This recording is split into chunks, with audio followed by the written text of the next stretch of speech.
Fotografado pelo médium José Fernando, toda a obra está ali para ser vendida, para que possa, através dessas vendas, ajudar a nós a custearmos a casa. Pedimos a todos que possam, que nos ajudem. Nós teremos nos dias 21 e 22 os cursos Estudo do Espiritismo e o SOS Emocional. O SOS Emocional foi uma modificação que foi feita para que realmente não ficasse tão pesada a palavra que nós usávamos antes. O que é o SOS emocional? São os problemas que a gente tem no nosso dia a dia, no relacionamento, nas frustrações, nas baixas autoestima, na timidez, na depressão, na infelicidade constante, naquilo que nós não entendemos e nós procuramos entender. É importante que cada um, nós todos temos, aquele que busca essa informação vai começar esse curso no dia 22 de fevereiro. As informações desse curso estão dentro da programação do folheto da CIU. Aqueles que tiverem dúvida, pois podem perguntar ali na frente. A inscrição também pode ser feita ali na frente.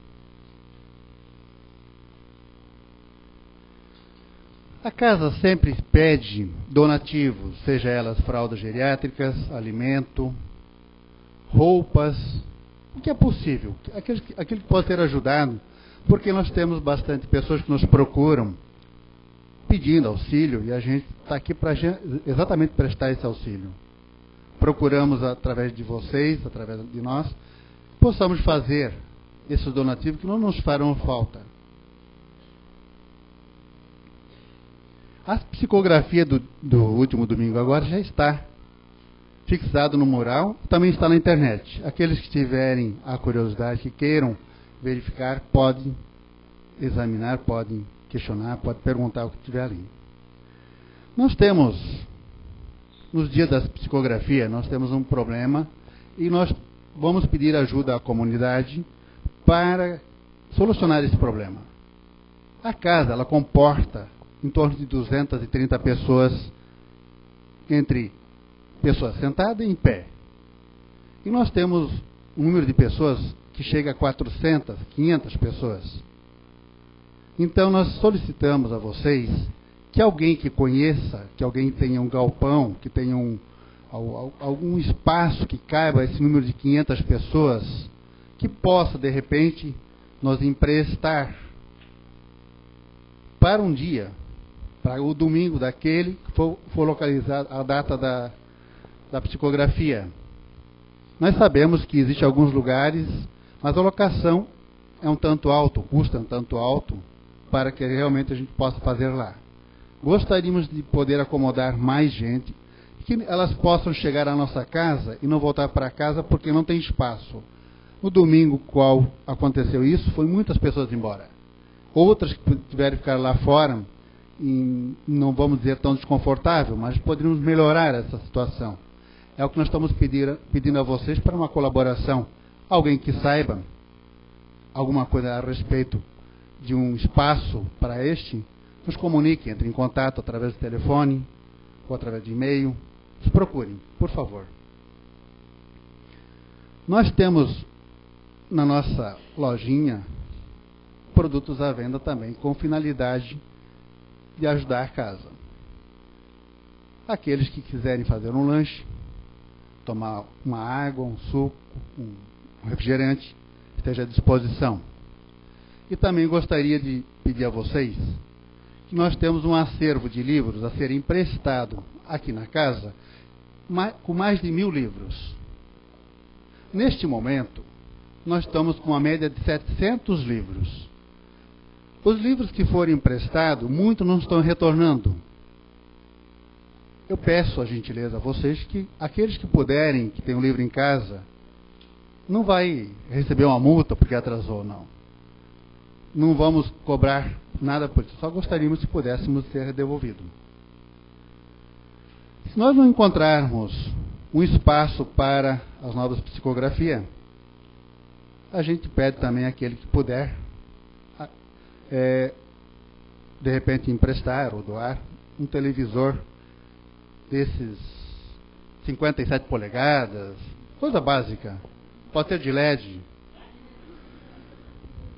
A casa vai precisar, porque como houve a questão das últimas pessoas ali fora, que não puderam ouvir nem assistir, nós vamos tentar melhorar a situação de alguns.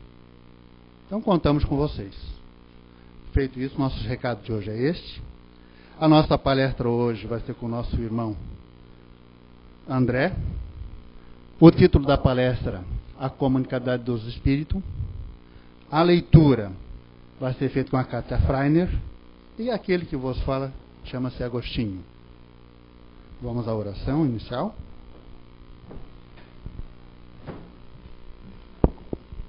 Todos de olhos fechados, em comunicação com o Pai Maior, fechamos nossos olhos, elevamos nossa mente, nosso coração e pedimos ao Mestre Jesus que ilumine, auxilie o André na palestra, para que ele possa transmitir a nós aquilo que realmente nós precisamos e que viemos aqui buscar em alívio dos nossos dias. E a Kátia, que possa fazer uma leitura branda, esclarecedora, e que possa nos esclarecer dentro das nossas dúvidas. Agradecemos a espiritualidade, que eles possam nos acompanhar todos os dias nas nossas ações. Que assim seja.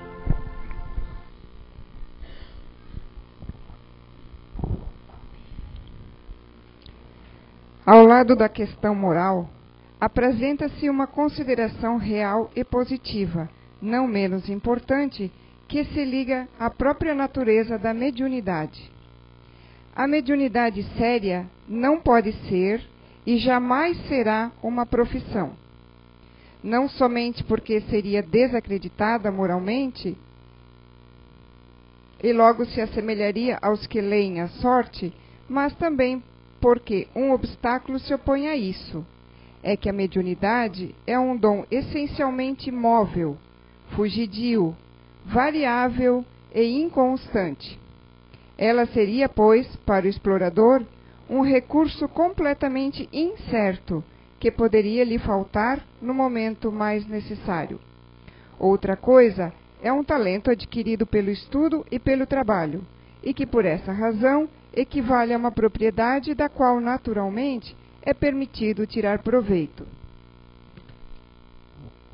Mas a mediunidade não é nem uma arte, nem um talento. É por isso que ela não pode tornar-se uma profissão. Ela apenas existe com a participação dos espíritos. Sem eles não há mediunidade. A aptidão pode continuar existindo, mas o exercício é falso, é nulo. Não há um único médium no mundo que possa garantir a obtenção de uma manifestação espírita em um determinado instante. Explorar a mediunidade é, portanto, dispor de algo que não se possui. Afirmar o contrário é enganar aquele que paga. Ainda há mais. Não é de si mesmo que o explorador dispõe, é dos espíritos, das almas dos mortos, cuja cooperação se colocou à venda. Esta ideia causa repugnância. Foi esse tráfico, comprovado pelo abuso, explorado pelos impostores, pela ignorância, pela crendice e pela superstição, que motivou a proibição de Moisés. O espiritismo moderno, compreendendo a seriedade da questão, lançou sobre seus exploradores o descrédito, elevando a mediunidade à categoria de missão.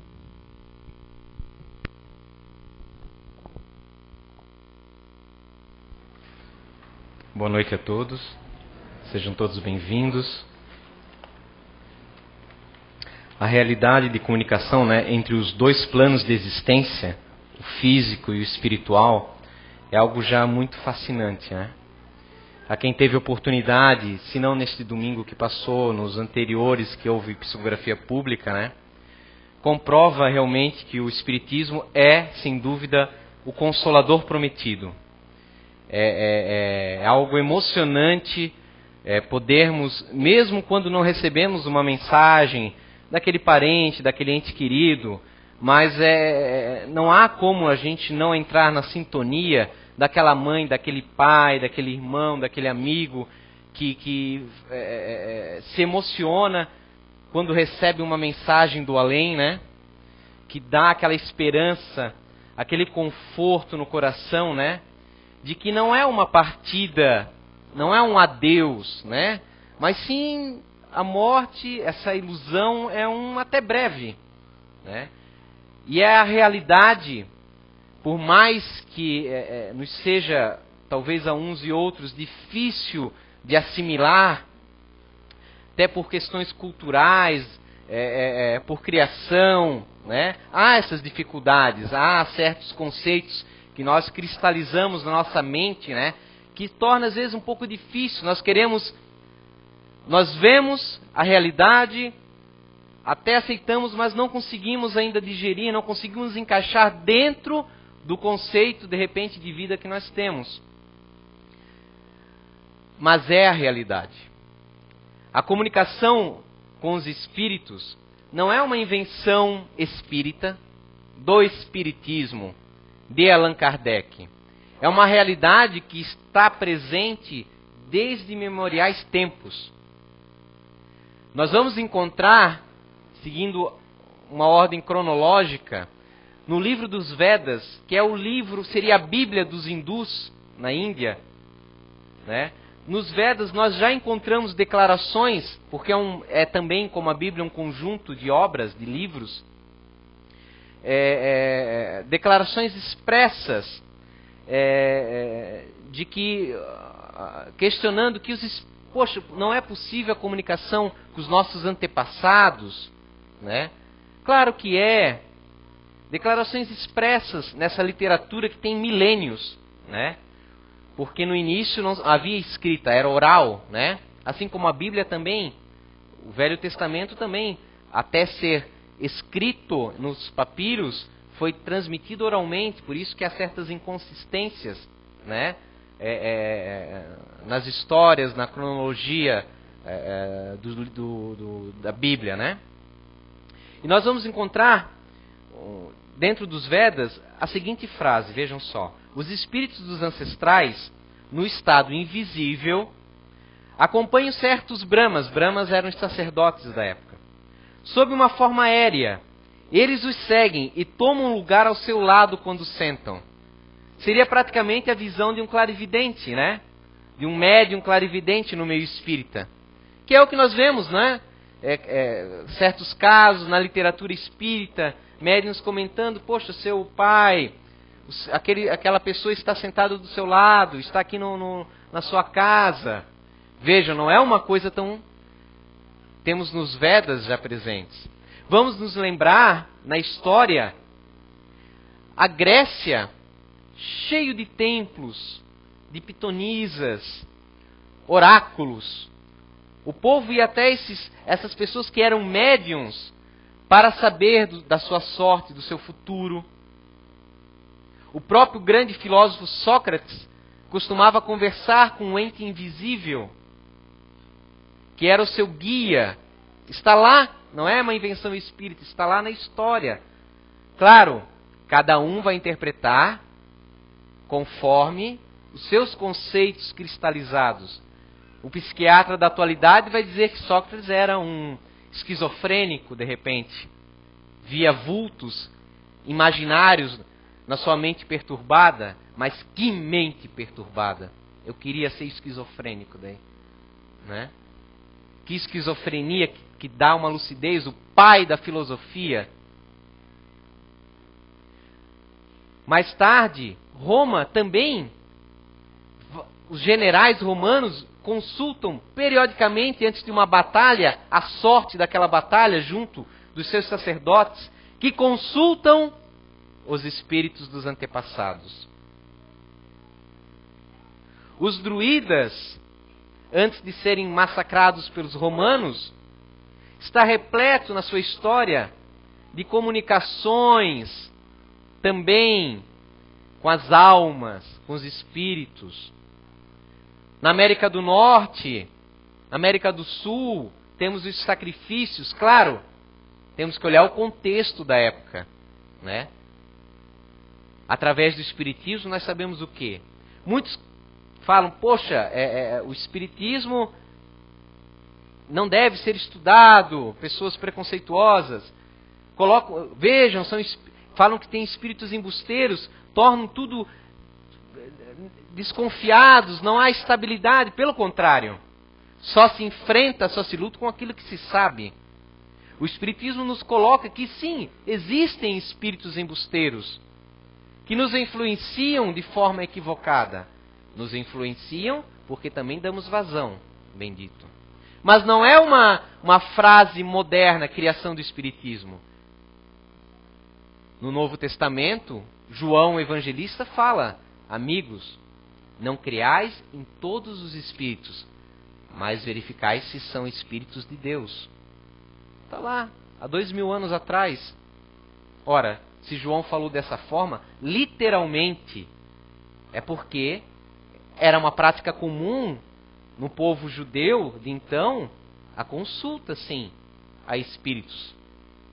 A Cabala, né? Esse ramo esotérico do judaísmo, estuda, fala claramente em reencarnação. Sabiam? Está lá no Zohar, claramente, sobre reencarnação, comunicação com espíritos. Claro, com certos pormenores diferentes da doutrina espírita. São os contextos da época. O pajé tomava alucinógenos para entrar em contato com os antepassados. Esses espíritos antepassados, muitos solicitavam sacrifícios humanos. Ora, hoje, diante da lucidez que nós temos, da intelectualidade, da razão, dos tempos de direitos humanos, deduzimos com muita facilidade que se trata de espíritos animalescos ainda, equivocados, para solicitar o plasma humano para se absorverem. Mas sabemos, através da literatura espírita, como nos livros de André Luiz, que temos sim falanges de espíritos atrasados que se embebam, que se absorvem esses fluidos ainda animais. Eles sentem fome, porque nós não perdemos o corpo de carne e se transformamos em seres iluminados. Continuamos a ser quem nós sempre fomos. Por isso é muito correto nós fazermos nossa reforma íntima agora, aqui, nesse instante. O depois nunca existe. O amanhã é uma ilusão. Só existe de fato hoje. Quando deixamos a vestimenta, que é uma roupa, todos os dias em casa, no dia seguinte, se somos asseados, né, trocamos de roupa, né? Algumas crianças ainda não tanto, né, mas nós continuamos a ser quem nós somos, a nossa personalidade, o nosso ego. Espiritualmente, o eu continua a ser quem é. Então é muito importante nos melhorarmos agora, alterarmos os conceitos agora. E esses espíritos atrasados, tão presos às coisas materiais, apegados à transitoriedade, sentem fome, se alimentam de sangue em batedouros de animais. Temos ainda falanges. Então, naturalmente, se olharmos milênios para trás, quando não tínhamos escola, quando o que era ser bom era ser forte, bruto, feroz, para defender a sua aldeia, e o errado era aquele que tentava apaziguar, porque demonstrava a fraqueza da tribo, que poderia então ser massacrada. Veja o contexto das coisas. Naturalmente, a quantidade de espíritos ainda com conceitos próprios da época eram imensos. Os próprios judeus, na própria Bíblia, não temos Abraão, que Deus pede, Jeová pede para sacrificar o primogênito. É uma lógica. Que Deus é esse que pede para sacrificar crianças? Não tem lógica para a nossa mentalidade atual. Mas na época era assim. O rei Saul, diante da guerra iminente, se não me falha a memória, contra os filisteus, tenta sonhar, se comunicar através de sonhos, através de seus profetas com Jeová, não consegue. Então solicita para ir até uma pitonisa, uma médium em Endor, para conversar com o profeta Samuel já desencarnado. Temos ali explicitamente a comunicação espírita na Bíblia, no Velho Testamento. Saul conversa com Samuel através de uma médium. No Novo Testamento, temos a grande figura do Rabi da Galileia, Jesus, que antes de ser preso, traído através de um beijo do seu apóstolo querido Judas, sobe o monte de Tabor, aonde se transfigura numa materialização física os espíritos de Moisés e Elias, o grande legislador Moisés, desencarnado já há milênios, e Elias, desencarnado alguns séculos antes. Temos aí explicitamente uma comunicação mediúnica através da materialização física. Fenômeno atualmente mais raro, mas que houve no século XIX e começo do século XX em grandes proporções, inclusive no Brasil. A comunicação com aqueles que partiram é a realidade. Há falta de provas? De forma alguma. Todos os povos narram essa verdade. É só lembrarmos da grande obra literária de 1600, Hamlet, de Shakespeare, que narra a tentativa do príncipe em assassinar o seu padrasto, quando descobre, através do fantasma de seu pai, o rei, que o rei havia sido assassinado pelo próprio irmão. Veja, na própria literatura em 1600, espíritos sendo narrados. Ou seja, esses fatos das almas penadas, dos fantasmas, dos errantes, está presente há muito tempo. Inclusive no seio da igreja cristã primitiva, no que viria a ser a igreja católica. É que, infelizmente, nós somos muito místicos e poucos estudiosos. Continuamos a ser. Aceitamos muitas vezes o que o palestrante espírita fala, o que o monge fala, o sacerdote fala, e não procuramos estudar, verificar. Santo Agostinho, o grande santo intelectual da igreja, no século IV, V, se não me falha a memória, tem um livro chamado, vamos dizer, na tradução, não de forma literal, mas Tratado dos Mortos, onde ele coloca claramente a questão da comunicação com os espíritos. Santo Agostinho. Ele diz o seguinte: por que não atribuir essas operações aos espíritos dos defuntos? E não crer que a divina providência fez um bom uso de tudo para instruir os homens, os consolar, os maravilhar? Ele coloca a questão. São Tomás de Aquino, outro grande santo, que teve vários fenômenos mediúnicos, o mais famoso que o santificou, a bilocação, onde ele adormeceu numa cidade e se apresentou materializado em outra cidade distante para defender um pai no julgamento, também tem várias passagens de comunicação com espíritos. Muitas vezes na Bíblia se chamam anjos, mas anjos, entidades criadas à parte pelo Pai Criador. Por que o privilégio? Por que ele anjo? Por que eu não pude ser criado anjo, já perfeito, em sabedoria, em bondade? Por que me colocar então aqui para passar pelo sofrimento? Não há criação à parte, não há injustiça e não há privilégios. Os anjos que nós chamamos, que não têm asas, é apenas uma simbologia, são nada mais que as almas dos homens e das mulheres, que já progrediram, seja neste mundo ou em mundos outros, porque há muitas moradas na casa do meu Pai, disse Jesus. Então temos várias narrativas. Não foi um mensageiro de Deus que avisou a José e Maria para saírem de sua cidade, porque Herodes iria matar as crianças? Não houve o anúncio, né, do Salvador que viria? Quantas coisas! O próprio João Evangelista que eu comentei, não criais em todos os espíritos, mas experimentais se eles são de Deus. Então, você vê na conversa corriqueira que ali se encontra, que a crença na imortalidade, na crença na comunicação, o ato de se tentar falar com espíritos, independente da intenção, se são leituras de sorte, mas era sim uma realidade cultural da época. Se não, por que eles iriam comentar?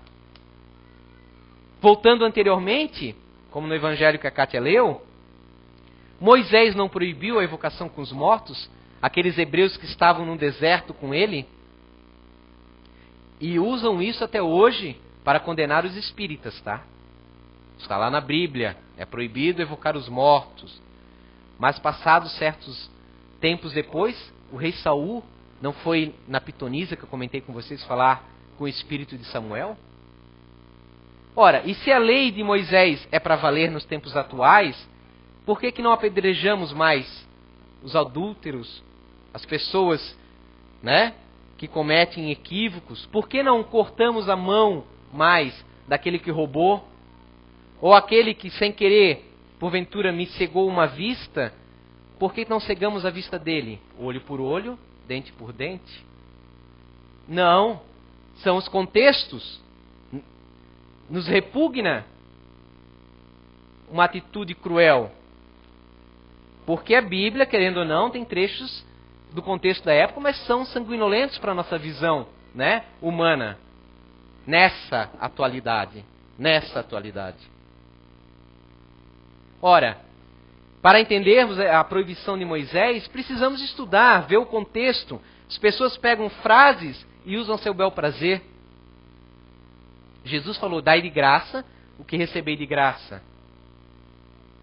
Mas nós sabemos que nós, cristãos, em séculos passados, criamos cruzadas, matamos pessoas em nome de Jesus. Botamos na fogueira em nome de uma possível verdade. Mas como? Se aquele que é o fundador da doutrina cristã falou, dai a outra face, repreendeu de forma contundente Pedro quando desembainhou a espada diante dos soldados romanos que iriam prender Jesus. Quem fere com a espada será ferido. E como é que podemos nós, talvez em encarnações passadas, fazermos guerras em nome dele? Se está muito claro no Evangelho o oposto disso. Porque nós pegamos partes que nos interessam e moldamos a nosso bel prazer. Isso é em tudo, mesmo no meio espírita.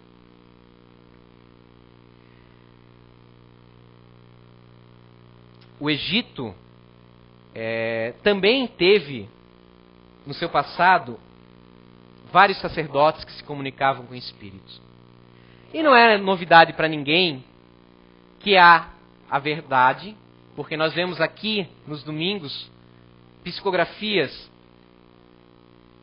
com detalhes pessoais de pessoas, algumas gerais, que não podemos comprovar, né? Mas a questão é aquela psicografia. A menina botando termos, botando apelidos, desconhecidos aqui de qualquer pessoa, até frequentador, pessoas que nunca vieram. A prova. Uma psicografia se analisa pelos pontos que batem. Mas nós, como nós somos radicais, se há um ponto falho, se ignora. Isso não é verdade. Ah, isso é embuste. Não, não é um embuste. Mas já vamos à questão. Voltemos ao Egito. E os sacerdotes, como nós cristãos também fizemos, depois chegamos a vender perdão, né, aos pecadores. Terrenos no céu em séculos passados. o Egito também chegou uma época que estava assim. Os sacerdotes adquiriram poder político muito forte, porque as pessoas iam pedir para casar com fulano de tal, para se dar bem no empreendimento, qual seria a sorte do filho dele, do ciclano. E os sacerdotes cobravam muito, está na história. E surgiu um faraó chamado Amenófis IV, que vai ser chamado na história como herege, porque ele quis acabar com essa situação. Primeiro, o Egito, como os demais povos da época, era um politeísta, acreditava em vários deuses. E ele tentou introduzir a crença num único Deus lá no Egito. Não é uma ideia exclusiva dos hebreus. Ele também tentou fazê-lo. Porém, infelizmente, a classe dos sacerdotes era muito forte e conseguiram tirá-lo do poder. Inclusive, tentando apagar vários monumentos dele para não perpetuar o nome na história. Era uma forma de punição que os egípcios tinham na época. E esse faraó talvez é muito conhecido porque sua esposa era Nefertiti, conhecidas em muitas obras hoje de ficção, no cinema. E foi um espírito de escola muito grande, tentou realmente uma mudança. E se lembrarmos a história ainda, Moisés, ele foi criado pelos egípcios. Quando os hebreus eram escravos, era uma classe trabalhadora de servidão para os egípcios. Recebeu a educação primor nos templos. Então ele teve contato com toda essa desvirtuação da comunicação com os espíritos. Aí está a origem que ele vai proibir a evocação. Porque um povo que praticamente perdeu sua identidade cultural, pois ficou em torno de 300, 400 anos cativo na região do Egito, continuou nos 40 anos, conforme consta na Bíblia, na sua caminhada à procura da Terra Prometida, continuou a fazer os seus sacrilégios, as suas comunicações com espíritos. E qual a qualidade dos espíritos? Somos afins? Ora, nós não tínhamos uma condição evolutiva tão grande. Obviamente, os espíritos que se apresentavam eram muito próximos, afins de nós. Afinidade, lei de afinidade.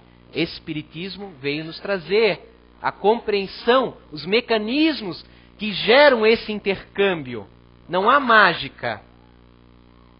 Ora, às vezes você vai encontrar um bêbado que tem mais mediunidade ostensiva do que um médium espírita. É possível. Mediunidade está no estudo espírita. Não tem relação com moralidade. A mediunidade, ela é orgânica. Ela passa de geração, às vezes pula para outras gerações. Vocês vão encontrar muitas vezes a avó que era, como é que a gente chama aqui, a benzedeira, ou a vidente na família. De repente uma neta também apresenta a mesma característica. A mediunidade não tem relação com moral. E o Espiritismo coloca isso de forma muito clara. Só não sabe quem não estuda. E aí o que nós fazemos quando a gente vê um médium, ou ele materializou um espírito através dele, ou ele psicografou uma mensagem? Nós santificamos o médium. Mas o fato mediúnico não quer dizer que o médium seja moralmente elevado. Aí é que está. Mas nós, por termos uma cultura, mística, de idolatria e de tentar achar alguém que seja o salvador da pátria, nós idolatramos o médium. E não devemos. É errado. O médium é uma pessoa falível. Agora, qual os espíritos que aquele médium que é alcoólatra vai se afinizar e qual aquele que é médium numa espírita que está tentando se melhorar? O que vocês acham? Vai ter diferença? Quais os espíritos que ele vai estar conectado e qual que esse vai estar conectado? Há uma diferença grande. Aí é que está. A mediunidade espírita é filtragem. Mas como acontece essa filtragem? Pela reforma interior de cada um, do próprio médium. Nós podemos achar que estamos nos melhorando, porque eu venho toda quarta-feira, eu venho todo domingo na casa espírita. Eu leio um livro por mês. Mas isso às vezes não quer... É ótimo, é bom, mas isso não quer dizer às vezes que você está realmente se reformando. O orgulho, o egoísmo são pedras difíceis. Muitas vezes nós adquirimos posições na nossa vida, no cotidiano, principalmente com as pessoas mais chegadas, sejam amigos, sejam parentes, e somos ferro e fogo na posição. E acreditamos que estamos certos. Questionamos a todos, cobramos de todos, questionamos as atitudes, os conceitos de todos, mas de quem mais é importante questionar nós não fazemos, que é nós mesmos. Muitas vezes fazemos, mas não na mesma proporção ou na intensidade que necessitamos. Eu estou absolutamente certo naquela minha atitude, naquele meu comportamento. Será? Será que é o correto? Por que não dá, uma chance de questionamento, de dúvida? Eu não estou falando numa ideologia. Poxa, eu acredito na imortalidade. Mas é uma coisa óbvia. Para mim é óbvio. Tudo isso que eu falei em termos históricos, as psicografias, as comprovações, como eu vou duvidar? Eu não tenho. Para mim, a dificuldade na atualidade é a mesma que aconteceu com o Espiritismo quando surgiu no século XIX e início do século XX. Nós falamos muito da razão. Nosso país é místico, como eu falei, nós idolatramos. Mas é esse mesmo misticismo que nos torna tão religiosos que possibilitou que o Espiritismo continuasse vivo, essa doutrina consoladora, no mundo físico. Porque na Europa, nos Estados Unidos, onde começou as mesas girantes, mesas que se mexiam sozinhas, onde surgiu o Livro dos Espíritos na França, através do codificador Allan Kardec, perguntas e respostas, que ele não acreditou de imediato naqueles espíritos. Fez passar as perguntas por vários médiuns diferentes, comparou as respostas, ignorou as que eram contraditórias, juntou as que batiam e elaborou o livro que nós tão pouco estudamos, em 1857. Lá morreu. Sabem por quê? Pelo contrário, pela razão, pelo intelectualismo. Na Inglaterra, se estudava, muitos cientistas estudaram os fenômenos que eram ostensivos na época, as materializações aconteciam. Nossa, fotos, pessoas de renome, de reputação sendo testemunhas. Grandes cientistas de universidades se juntavam em comitês para tentar encontrar a fraude e não achavam. Mas quando Kardec começou a questionar que por trás daquele fenômeno, óbvio, há a imortalidade do ser, se comunicam, a justiça, a Deus, começou a trazer à baila o fundo moral que esses fenômenos devem, por fim, nos despertar. É o objetivo da providência. O objetivo da providência é que nós tenhamos a certeza que há um plano maior para todos nós. Quando ele trouxe à baila isso, os cientistas falaram, não, moral, reencarnação, não dá para botar no tubo de ensaio e comprovar. Se não tem meio de comprovação, devemos ignorar e se ateram ao fenômeno. Mas a providência não é garoto de palco de ninguém. Tudo é planificado, tem hora para iniciar e hora para terminar.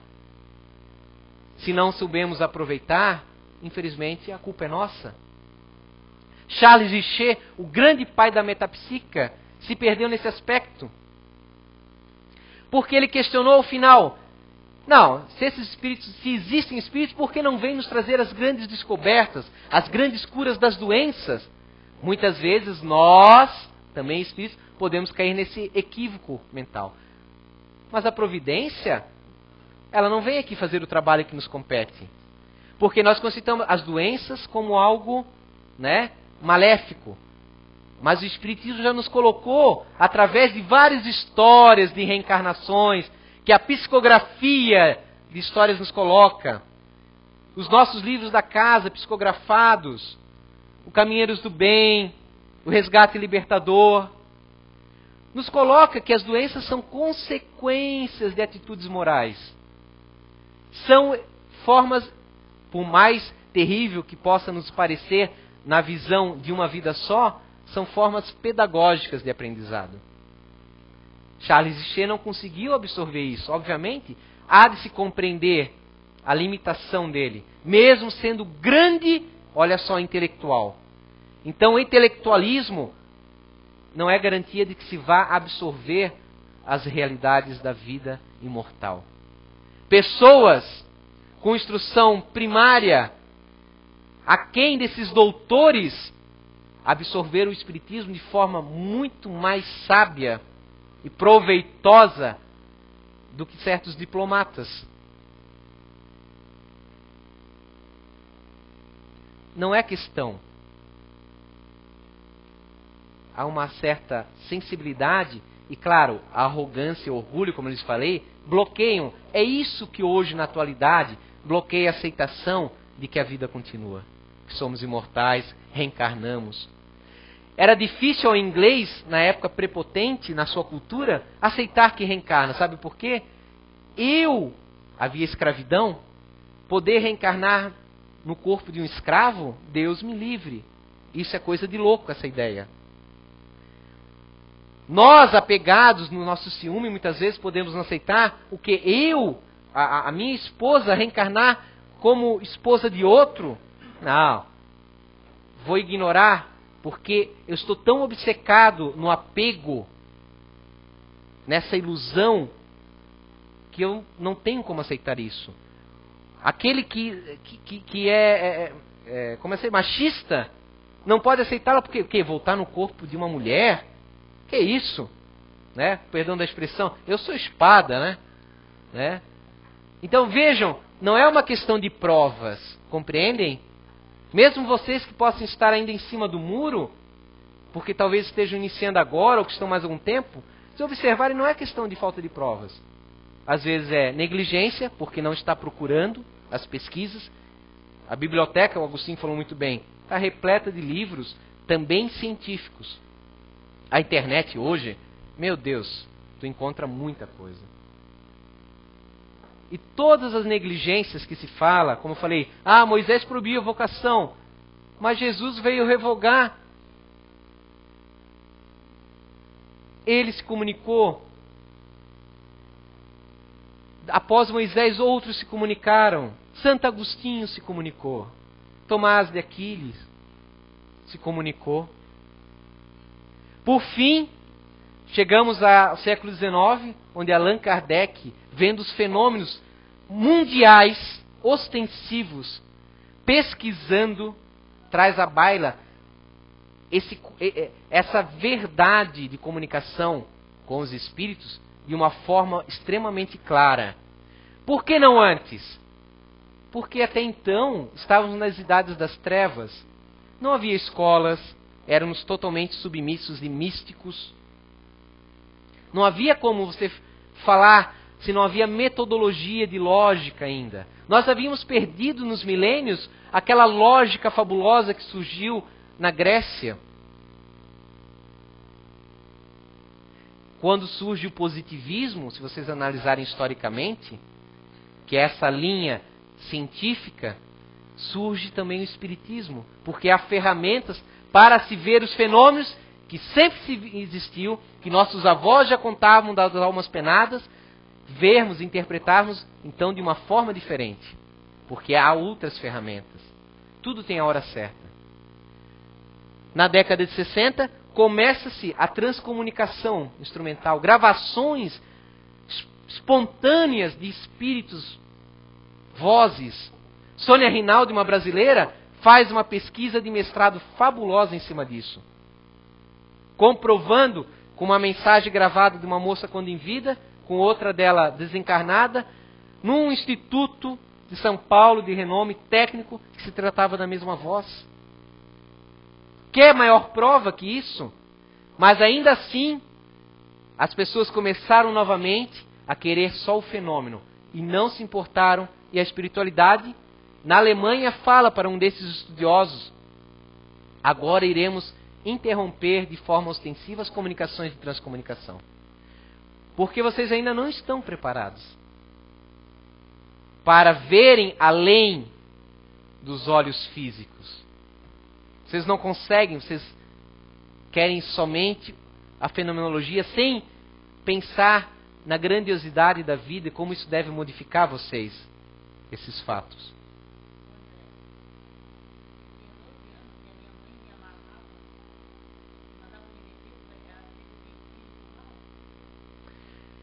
No passado, no próprio Velho Testamento, o rei Saul, ora é acometido por um espírito mau de Deus, ora por um espírito bom de Deus. Veja que não tem lógica, espírito mal vindo de Deus. Tratava-se sim, então, da realidade, que Saul, como médium, ora incorporava, psicofonia, era influenciado por espíritos melhores ou piores, conforme como ele cultivava seus pensamentos no dia. Vejam só. E sabe, hoje, na atualidade, qual é o local que mais estuda transcomunicação, comunicação gravadas com espíritos? Pasmem, é o Vaticano.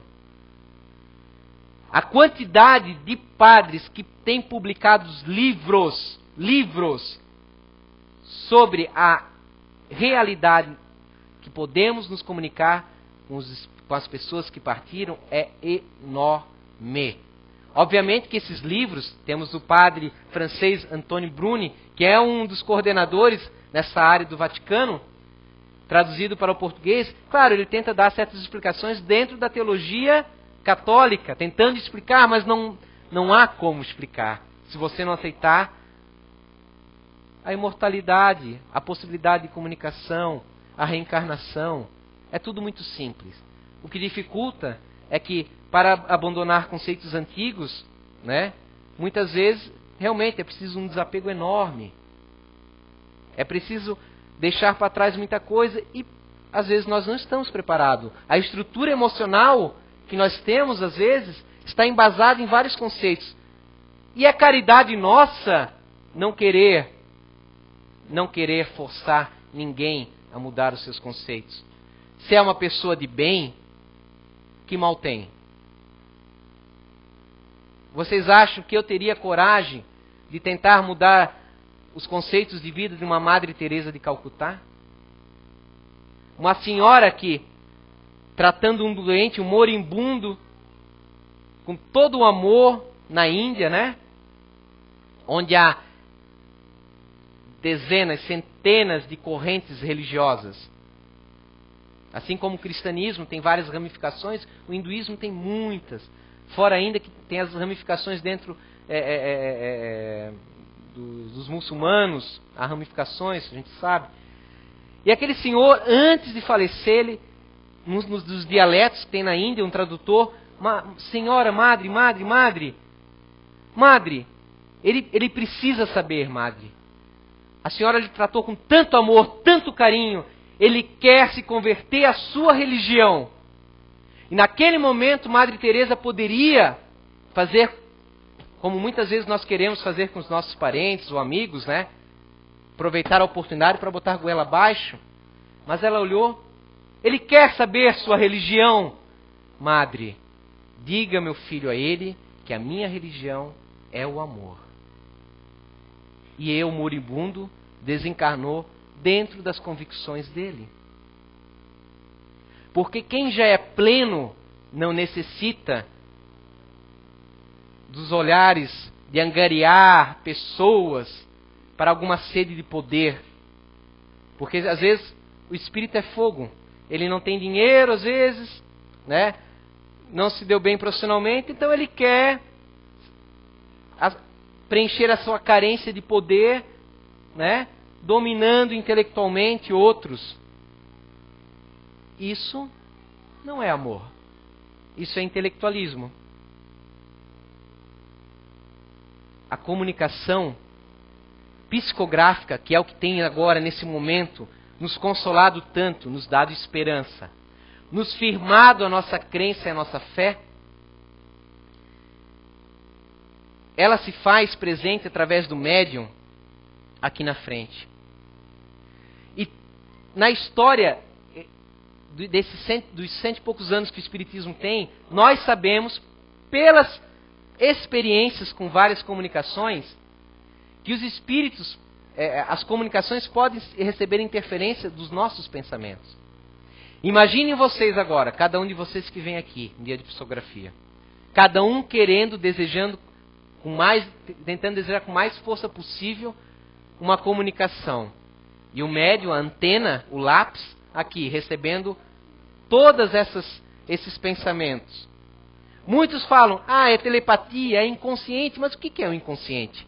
Por que então esse inconsciente não se consegue fazer em laboratório? Nos estudos de parapsicologia.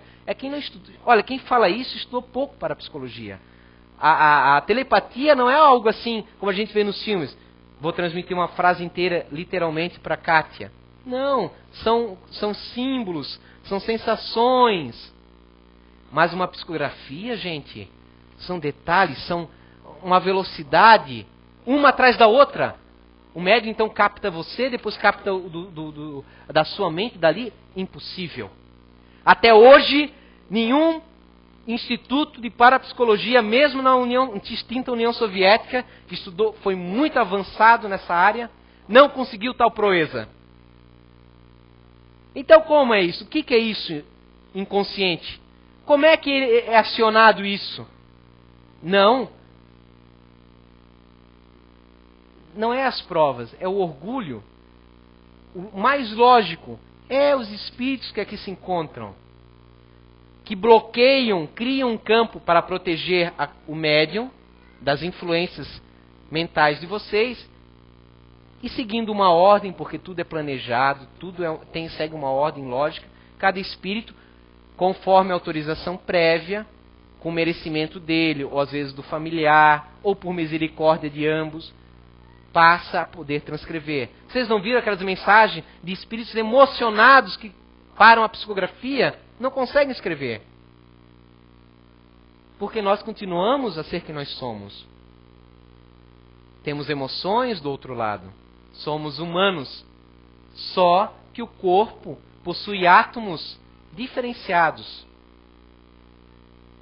a quais o campo de visão física não enxerga. Ora, é tão fora do normal? Não há apito de cachorro que nós não escutamos o som.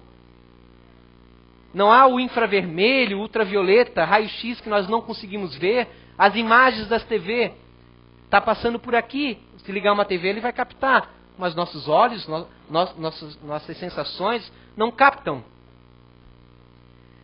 Então, por isso que solicitamos sempre uma boa vibração. Mesmo assim, certas influências do público passam e atrapalham a comunicação. E aí você vai ter, às vezes, um nome errado na comunicação. Tudo certo.